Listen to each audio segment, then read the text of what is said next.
The Holy Sex Narcissist.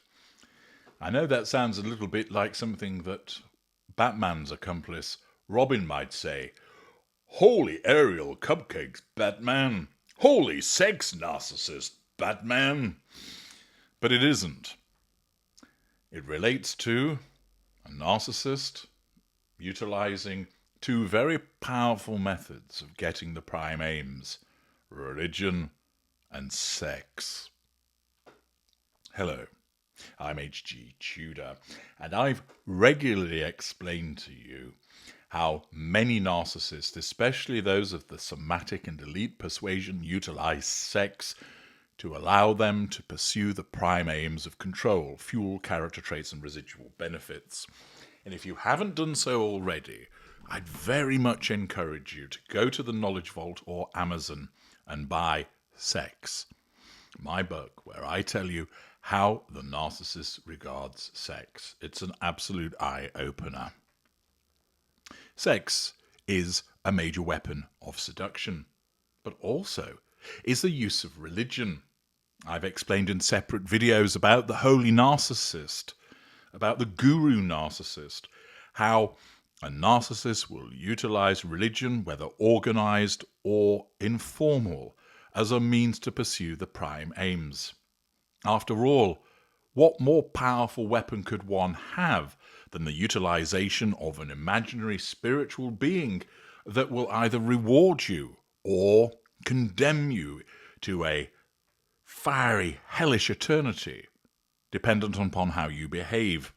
Do as I say, and you will reap the rewards of a lifetime of eternity in heaven. Go against me and sin, and you will be condemned to that lake of fire.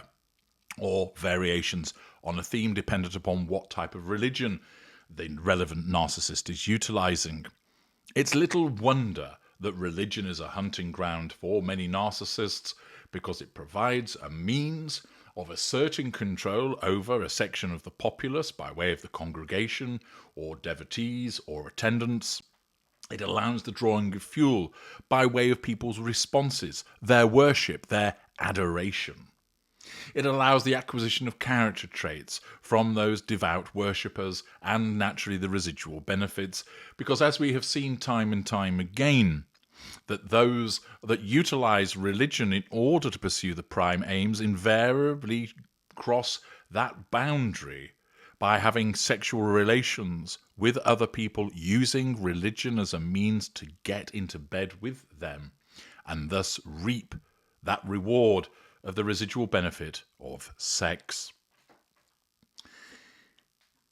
Sex and religion, two potent weapons that can be used to get to the prime aims, and thus imagine when they are combined. Well, combined they were by a man called Chris Brain, a former priest, as the Telegraph reports from Gabriella Swirling, a former priest who ran a cult surrounded by beautiful, lingerie-wearing lycra nuns, great name for a band, used his position to abuse a staggering number of women, a court has heard.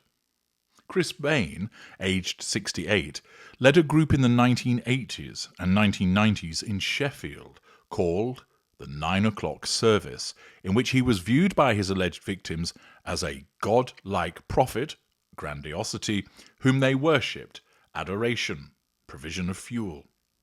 The evangelical church movement, which was aimed at young people with the use of multimedia and live music, held its visually stunning services on Sundays at 9 p.m. Jurors heard how Mr. Brain had his ordination license fast-tracked because Church of England officials viewed his organisation as a success story. The Church of England again demonstrating poor judgment. Mr. Brain of Wimslow, Cheshire, is standing trial accused of committing sexual offences against 13 women. He denies use of denial, the first line of the twin lines of the narcissistic defence, 1 count of rape, and 36 counts of indecent assault between 1981 and 1995.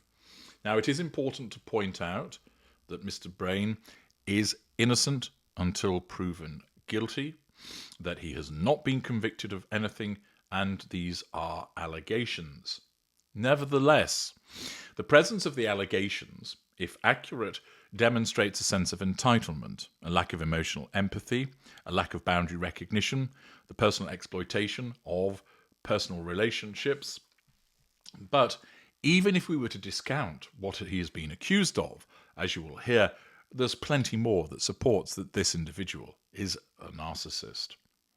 At the opening of the trial in a London Crown Court, Tim Clark, KC, prosecuting, told how the NOS presented itself as a progressive force for good, facade management, involved with the local community and in environmental concerns. He added, in truth, the 9 o'clock service became a closed and controlled group which the defendant dominated. Assertion of control and abused his position. Exploitation, lack of emotional empathy. First as a leader and then as an ordained priest, to sexually assault a staggering number of women from his congregation. Any capacity his alleged victims had to consent had been removed by the domineering nature of the defendant, by his control over their entire lives, and by their absolute terror of being ostracized. And that's what he intended. Ostracization is a form of manipulation utilized by the narcissist in order to gain control over an individual. We see it time and time again with organized religion and cults. If you don't follow the way of thy word, then we will sideline you. I have advised individuals through consultation who have been treated in a similar fashion, who were terrified of being cast out of the church, out of their local community, of being ostracized in that manner, and this resulted in a powerful weapon to keep them under control. Mr. Brain's alleged victims described the 9 o'clock service as full of brainwashing, grooming, mind games, and abuse. It was formed in the 1980s after Mr. Brain and his wife moved to Sheffield when she became a student at the city's university. He had a Christian rock band, present tense, which evolved into the 9 o'clock service at St. Thomas Church in the Crooks area of the city. The organisation later moved to larger premises at Ponds Forge in the city centre as it became more successful. It was set to expand to California when Mr. Brain's alleged victims approached senior church figures in 1995. The court heard how the 9 o'clock service evolved into a cult in which new members were vetted, organised into discipleship groups, isolated from their loved ones, allows the assertion of control and the nullification of interfering influences, and were encouraged to give up their time, finances, and eventually their sense of self to this organisation and its leader, leaving them feeling like they could never leave. How many times have you heard me talk about that modus operandi with regard to people who've been drawn into cults? Mr. Clark told the court how Mr. Brain surrounded himself with an inner circle of beautiful young women who were very scantily dressed. Grandiosity. Sense of entitlement. They were sometimes referred to as the Lycra Lovelies or the Lycra Nuns, who were enlisted to care for him as part of a home-based team.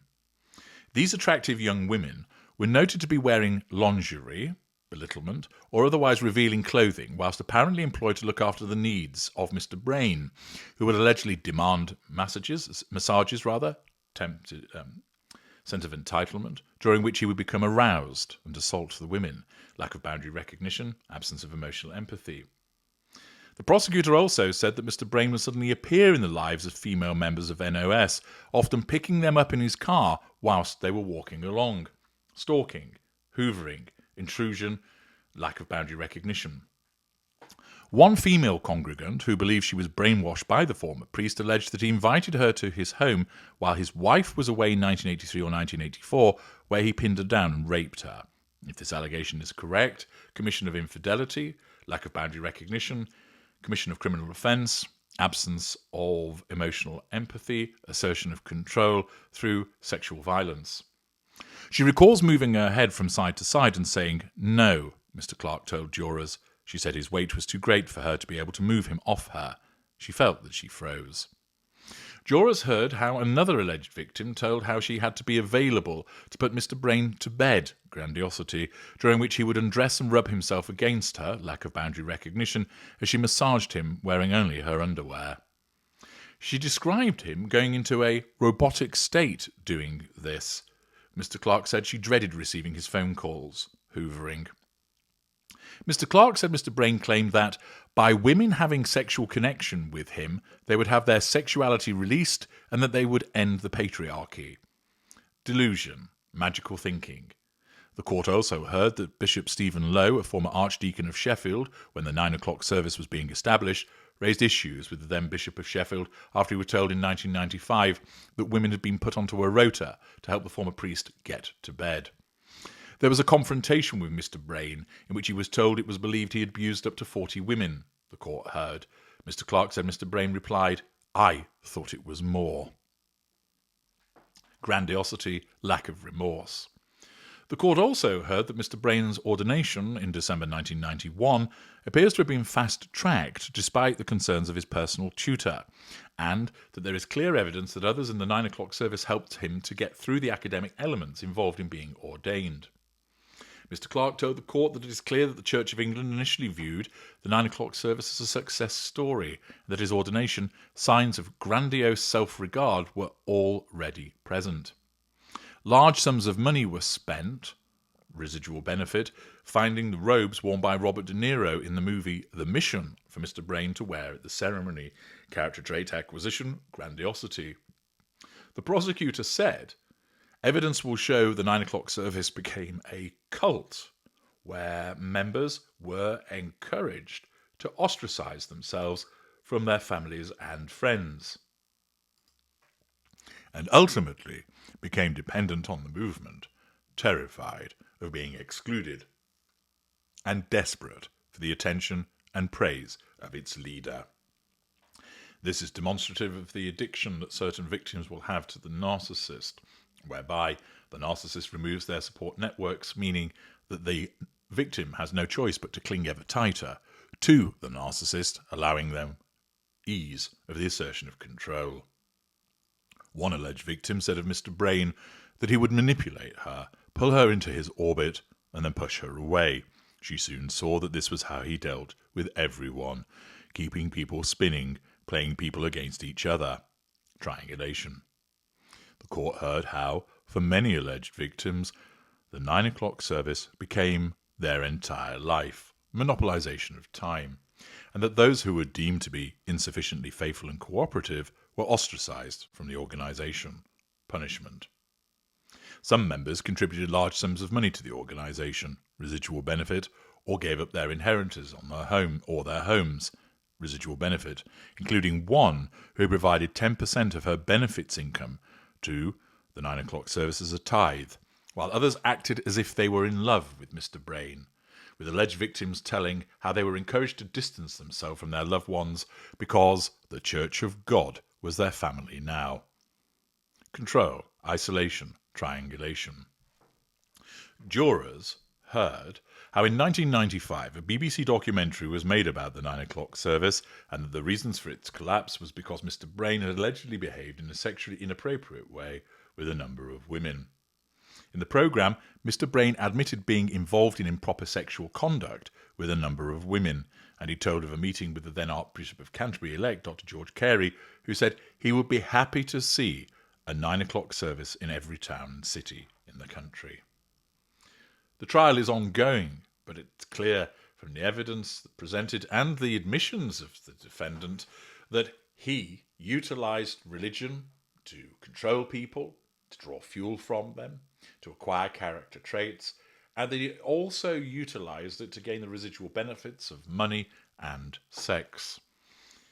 No doubt there'll be an outcome in due course, but once again you have an individual who demonstrates the pursuit of the prime aims, operating through a sense of entitlement, an absence of emotional empathy for those who are affected by his behaviours, a complete absence of accountability, grandiosity, magical thinking, haughty behaviours, the use of various manipulations, lack of boundary recognition, and various aspects of the narcissistic dynamic, which shows how there's been exploitation of interpersonal relationships, the necessity of the receipt of fuel, dismissiveness towards those individuals, the absence of emotional empathy by virtue of the behaviours, all of which demonstrate that this is once again another narcissist utilising religion in order to get to the prime aims. I'm H.G. Tudor. Thank you for listening.